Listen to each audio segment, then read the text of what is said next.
Comics Inebriated, a podcast about the history of fiction and nonfiction in comics, along with current events, hosted by comic creators Liana Kangas and permitted guest Matt Emmons.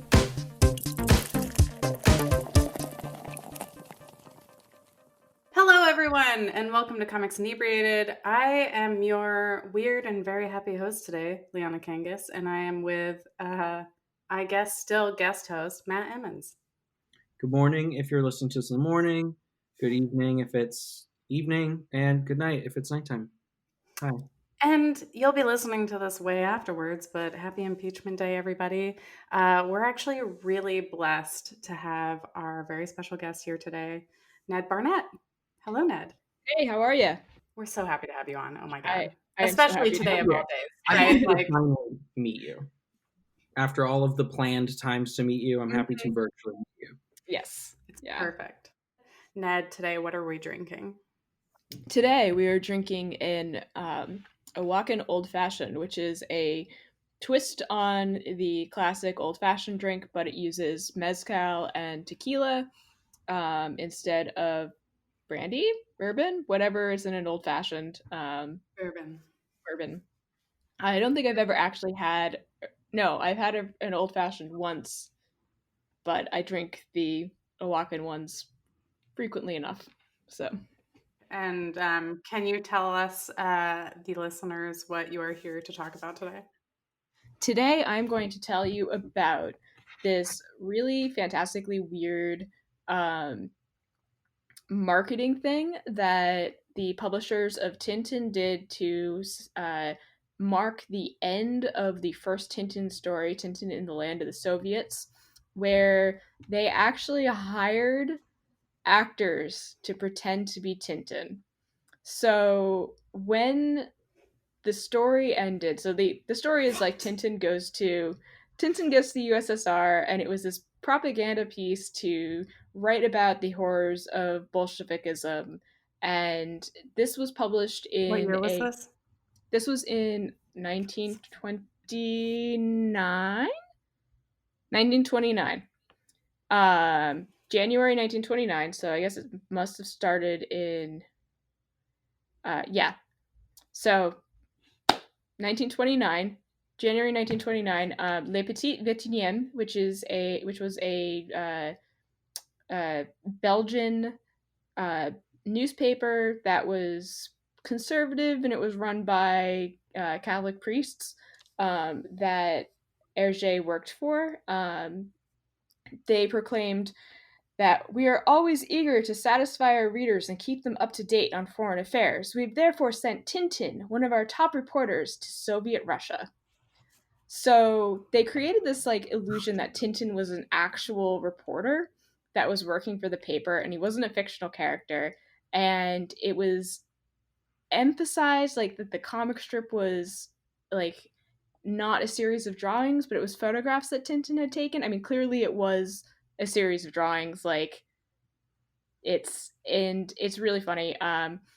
And it's thought that it was a joke at the staff of Le Petit Vétien, which is where my French pronunciation is absolutely terrible. It better is. Than mine. We applaud you, nonetheless. It's only better than my Arabic, which is not good at all. But for all the readers back in 1929, for all they know is that Tintin is an actual real person, and maybe there was just a comic based around him. So illustrations based around him. Okay. It was really cool because Tintin was created for the kids supplement edition of the magazine, which I cannot remember what the name of was because I have had a drink and a half at this point. And if you have seen the Mitchell and Webb sketch, The Inebriated, you always have to try to stay slightly less than 2 drinks, and I am very close to having exceeded that. It's a good thing I'm a cartoonist. I think we all have. So it's a really it's this really fun thing. It was it sort of made so Tintin in the Land of the Soviets began appearing about a week later in their kids paper, and it ran weekly until May. So it ran from January to May, and none of it was really like planned. Hergé improvised everything, but he like needed to know that it was going to be a essentially a propaganda piece against Bolshevism and Soviet Russia.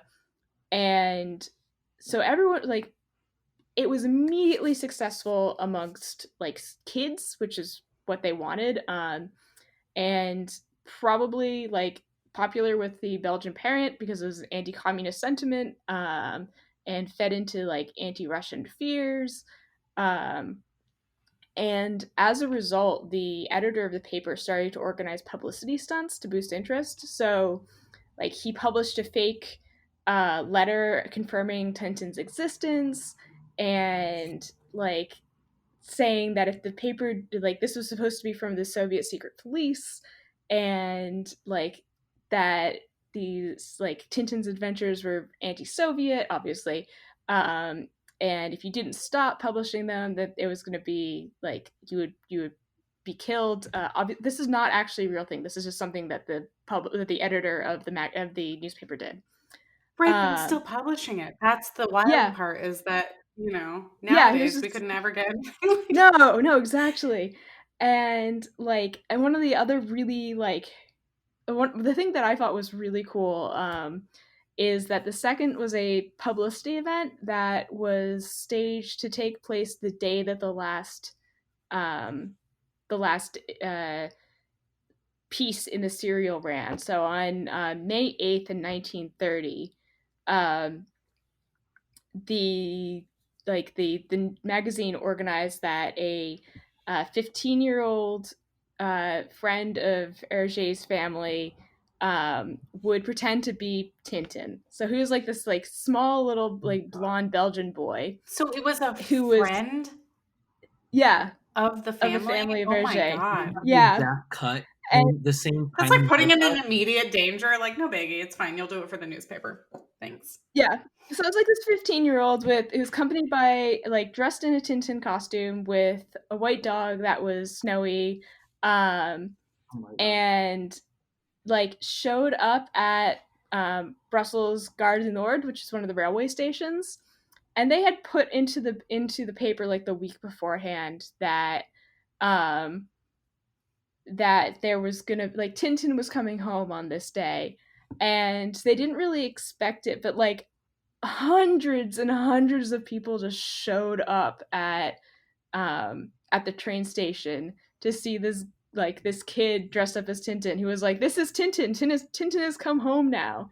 And like, it was just like our hero. Yeah. It was just it was fantastic and weird, and I had attended I had no idea that this had happened until like in the before times. I attended a lecture that, God, I can't remember which museum. There are many museums about Belgian comics in Brussels, and one of the Belgian comics museums did a talk at my workplace, and he talked about this event, and I was just like, this is the absolute coolest thing ever, and I just stuck in my head as like, this is so weird, and it's comics and it's marketing, and it's two literally things that I in line love. with. I mean, you've done research at Oxford for comics, in general. Yeah. So like this is like completely in line with, not only have you done marketing by day, but then also a complete and utter, European comics publicity stunt. Yeah. I think when you had mentioned to me that you were planning on doing this particular topic, I was like, yes, because we haven't done any strip stuff yet. And I know that you and I have something in common that we get to talk about soon. Yes. But before I let you lead with that, I just want to say, number one, happy Bowie Day, because Bowie is how I met you and how I fell in love with you, because you're perfect. Aw, and you're one of my good friends in comics. And I guess describe how we all met, if you would like. Yeah, so did we meet through Kelly? like officially meet, because I know we like followed each other on Twitter for a little bit, and I feel like Kelly Brack was the one who Williams? got us like, Kelly Brack, yes. yeah, and Oh I feel like yeah, Kelly Brack was that the one sounds who was like, you need to hang, like you need to all talk to each other, and then from there we just became like we were chatting a lot and became really good friends. Um, yeah, and we have a lot in common. It's kind of bizarre, yeah, I and I feel love like it. Kelly is the one who's like introduced me to like 90% of my friends in comics who I didn't know beforehand. The Or unsung hero of curating comic friendships, yeah. relationships, if you will, like, and collaborator Hmm. ships, you know, like That's wild. new to me, though. You do that all the time. You're doing that now, right now, live.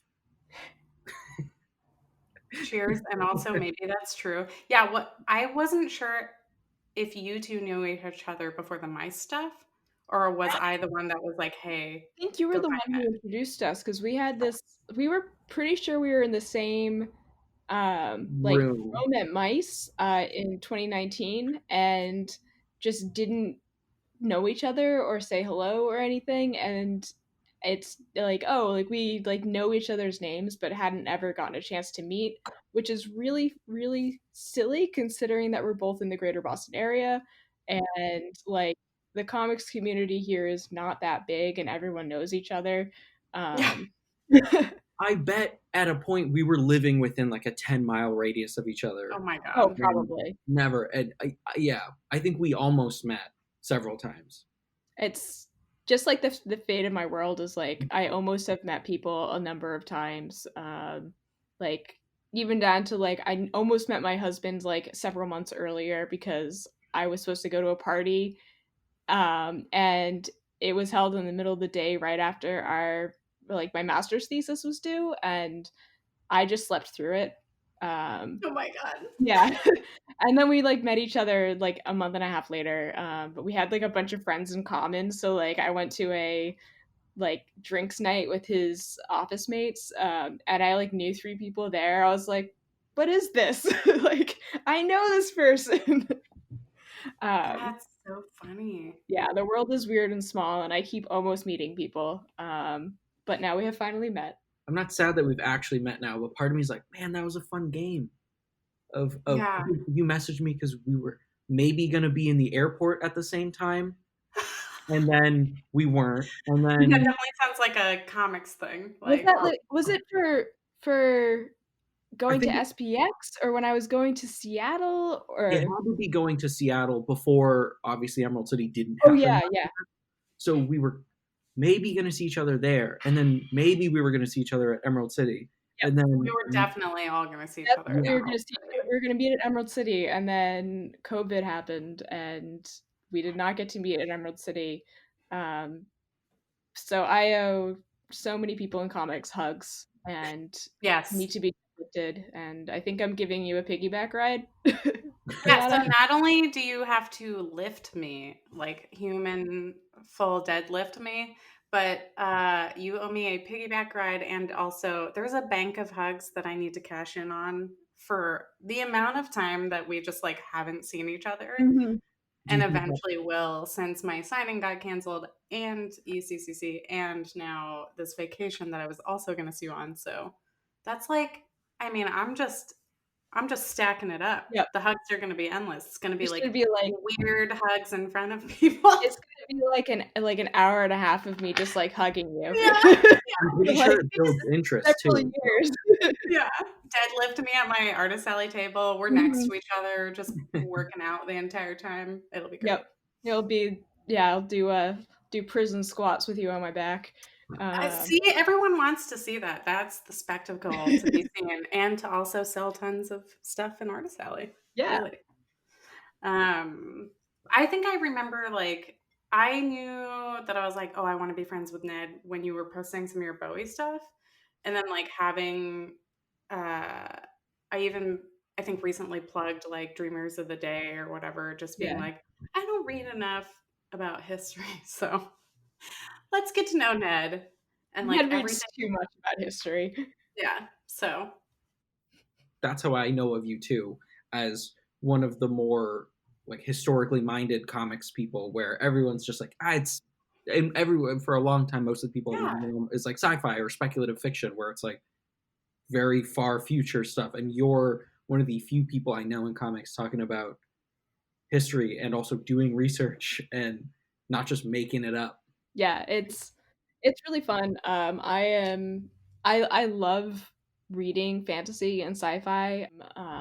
When I was younger, I really wanted to write the next great fantasy book, but I found when I was sitting down to write them, I got really caught up in the world building, to the point that when I was a kid, my favorite Tolkien book was not The Hobbit or one of the Lord of the Rings books, but it was The Silmarillion, which is his like history of Middle Earth told in mythology, which is like that. I absolutely love that shit. I am such a nerd. This is the most Ned thing you've ever said.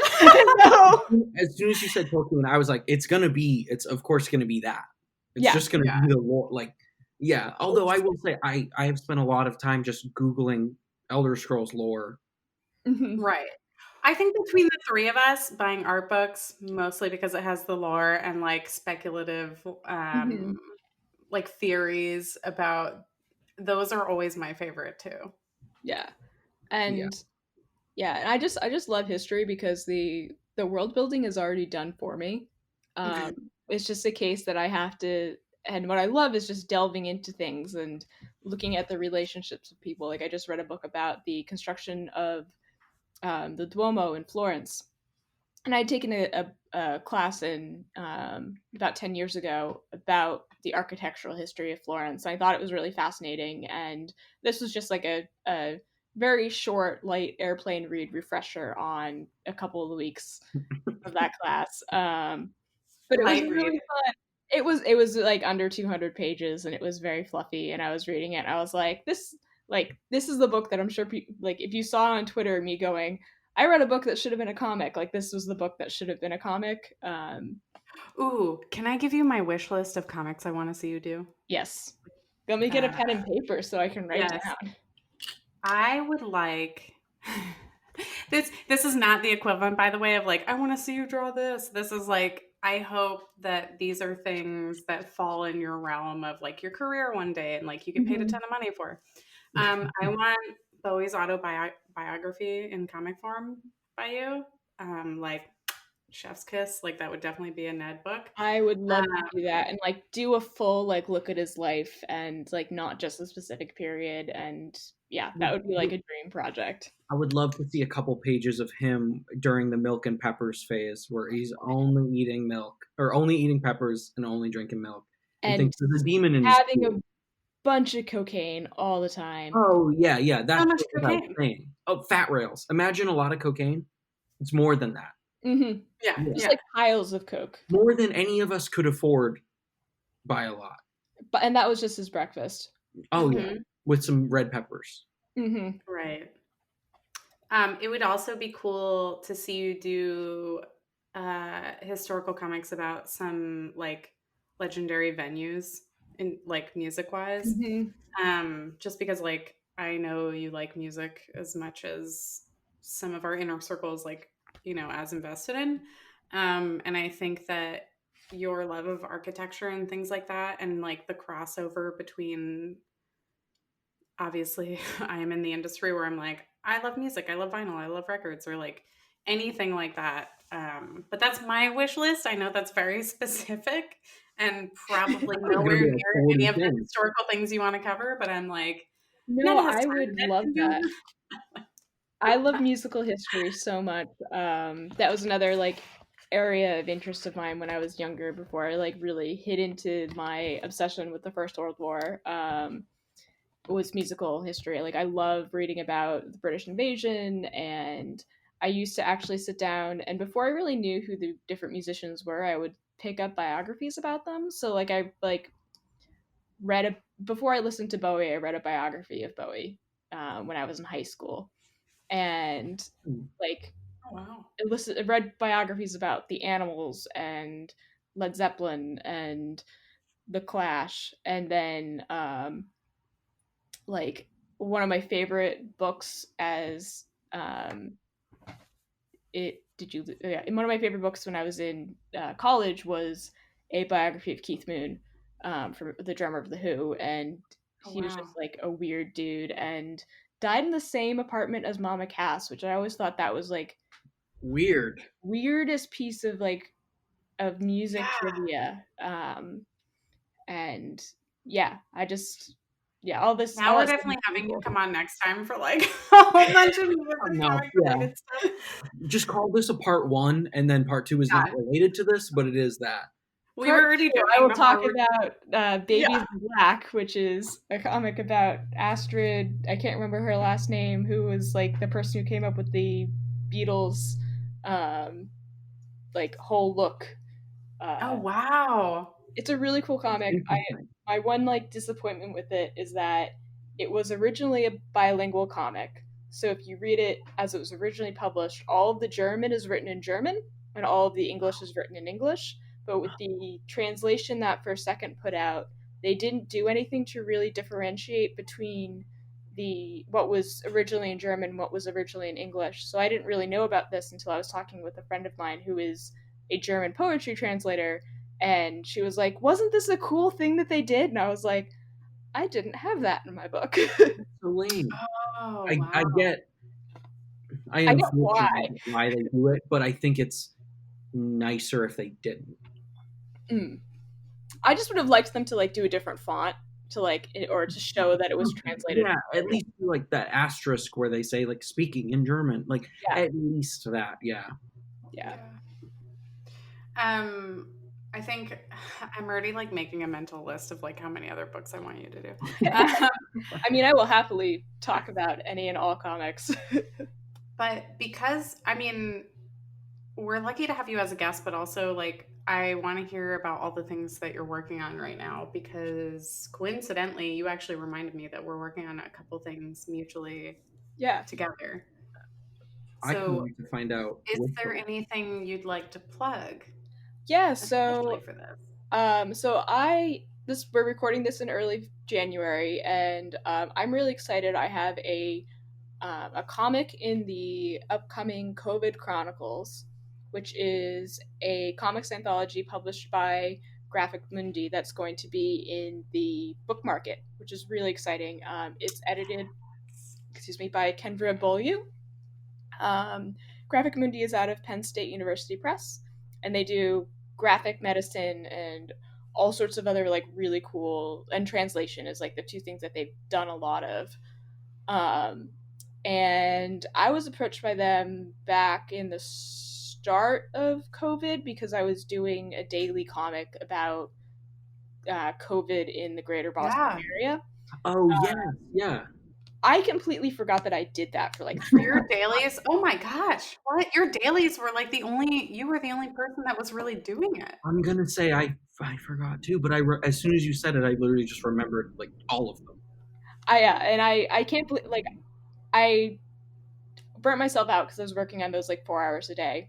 Wow. But one of the editors from COVID Chronicles was reached out and was like, "Hey, we see that you're doing this. We know, and we see that you do this cool, you do history comics, and you're interested in medicine. Would you like to do a comic for us?" And so I proposed that I would do a short comic that's looking at the history of flu pandemics, or from the 1918 influenza to.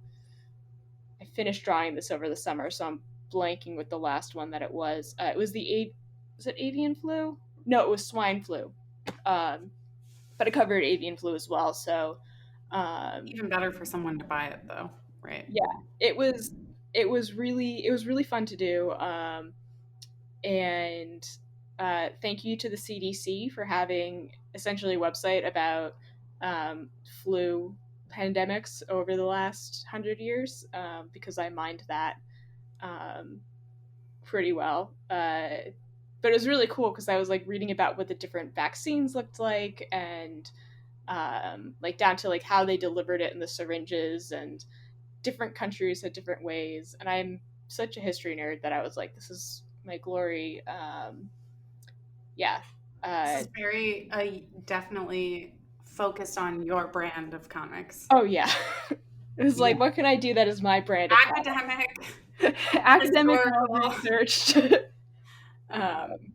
Pandemic? Like mental. Oh, I didn't really touch on mental health, but I do. My tagline is heroes, health, and history.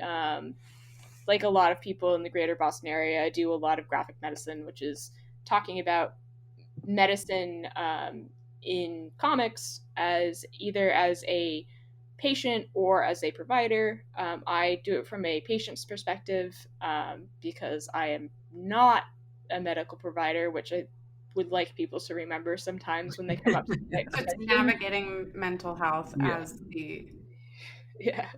as the patient. Yeah, and then so that book's coming out February 15th. So by the time you listen to this, it's probably already out, and hopefully you already own a copy. But if you don't own a copy, then you totally should get one because this can be a great book. And yeah, the next project that I have coming out is also a book market anthology, and yeah, Liana and I are in this book called Embodied that's being put out by A Wave Blue World, and we're adapting feminist poetry into comics form, and which is another thing that I just love doing. I've adapted a number of First World War comics into poetry, so when I was invited to do this anthology, I was like, absolutely, this is really fun, and it's a complete change for me drawing death and destruction. Yeah. And even just the challenge of drawing or adapting, like you said, pages for poetry, modern poetry in general is something that I'm not familiar with. So it was definitely a really weird and fun thing to do. Yeah. I'm so happy to know that you were in that as well. It was really fun. I thoroughly enjoyed drawing it. I got to pull in a lot of stuff about like witchcraft and tarot, and that was a cool project to do. Yeah. That's awesome. I just want to say, related to, I guess, all of your work, which I think is something people don't think about, especially when they think about applying themselves to comics. You can make comics about literally anything. Oh yeah. And I think you're a great example of things that are not what you think of when you think of comics, but also you don't even realize you've been reading those kind of comics. Mm-hmm. Everyone's kind of touched on those kind of things, like historical thing, like graphic historical things, or like health educational, any of that stuff. Nobody thinks about that. Everybody thinks it's only ray guns, laser beams, superheroes, whatever. I do still love ray guns and I'm not. That's all I do, so I can't criticize it. But I love that you're here to talk about that. I think everybody, you can do anything in this medium. Yeah. That's like the thing that actually, when I started making comics, it was like I always wanted to make them. I always loved reading them. I didn't really start making comics until I was in my late 20s, I think 27-ish when I made my first comic, and then I got really seriously into making comics when I was 28. And I remember I was 28 because I took a graphic memoir course up at the Center for Cartoon Studies that Melanie Gilman taught. And I was really trying to go back and forth between taking that class and then one that was about like your graphic novel. But I was very much like, I don't know, but I love Melanie Gilman. I love their work. They are huge inspiration on me, and I love what they do. So I was like, I have the opportunity to take a class that they're teaching, and it was life-changing. I was very much like, I'm just a normal person. I don't really have a really interesting life, and Melanie's course was really great on getting me to say like, oh well, it doesn't have to be like, memoir comics don't have to be about these great adventures. They can be about these really small moments. And so that's how I started doing the mental health stuff. Is it's like that was something I was actively dealing with, so I started making mental health comics as a way to cope, and a way to understand and see what was going on, because at the time I was switching from one medication to another. And anyone who switched their antidepressants or anti-anxiety medication knows just how awful you feel during that period when you're trying to find something that works. But it was really cool just to like do this as a diary, and that's just sort of continued on. And in a lot of what I do is very memoir based. Even when I'm not trying to do something memoir based, it just ends up that way. Everybody puts themselves in comics. It just depends on how overt you are, and I don't think there's a wrong way to do it unless you're waxing poetic about yourself in a kind of garbage way. But Yeah. So you're fine. You're being like all navel gazy and like you don't really have anything interesting to say apart from like I am the greatest person who's ever walked the earth. That's Like yeah. that's not what I want to read in comics. Like, and that's not what you're writing. Yeah. no. If I ever get to that point, someone please hit me. I'll email. I'll let you know. Yeah. Everyone let me know if I'm doing that. And I'm sure I'd be like championing you on the side, being like, yes, biggest soapbox for Ned, do it. Ned's got this great comic coming out, and then like privately being like, you're going a little bit too far. Too close to the sun. Yeah. I cannot tell you how much I appreciate having you on today. And we have another thing coming out that I'll let you wrap up with. But with that, where can we find you on the internet, or where can our listeners find you? I make comics about heroes, health, and history. My most recent comic that was released was Dreamers of the Day, which I self-published in 2019, and I have 2 upcoming comics in anthologies that are coming out in the first half of 2021. The first one is COVID Chronicles, published by Graphic Mundi, and the second is Embodied, which is published by Wave Blue World. So listeners can find me on Twitter and Instagram as @the Ned Barnett, THENEDBARNETT. I'm also, my website is thenedbarnett.com, and then you can buy my comics from thenedbarnett.storeenvy.com. Storeenvy has 1 E. And if you buy comics from me there, you're also supporting White Squirrel Company, which is a fantastic distribution company run out of Seattle by Andrea DeMonakis. And in the South, we love Andrea. Yeah. Oh yeah, she shipped me books. So good. White Squirrel is fantastic. I love working with them. And yeah, so you can buy my comics, support a weird trans creator, and then in doing so, you're also supporting a great women-owned company. So we absolutely love that, and we love you more than anything. And one last thing I will leave our listeners with is that Ned and I are actually going to have strips in the Flash Forward King Syndicate website. So for the Flash, or Flash Gordon's 50th anniversary, Ned and I both have a strip. It's really cool. Cannot thank our editor T enough. T is wonderful. It was such a cool experience. Can't talk for Ned. I know that we have talked about it personally between each other, but really cool to end off on that note. Am I right? It was super fun. I greatly enjoyed that when I was sent some examples of Flash Gordon, because I had previously only seen the movie, that I got a bunch of stuff from the 60s. And as listeners may or may not know, I am obsessed with T. Lawrence, better known as Lawrence of Arabia.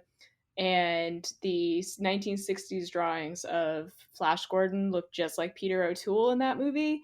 So I was just cracking up the entire time. So it's going to be really fun. I can't wait to read everyone's comics. Each week has been fabulous. They go up on Sundays on the King Syndicate website.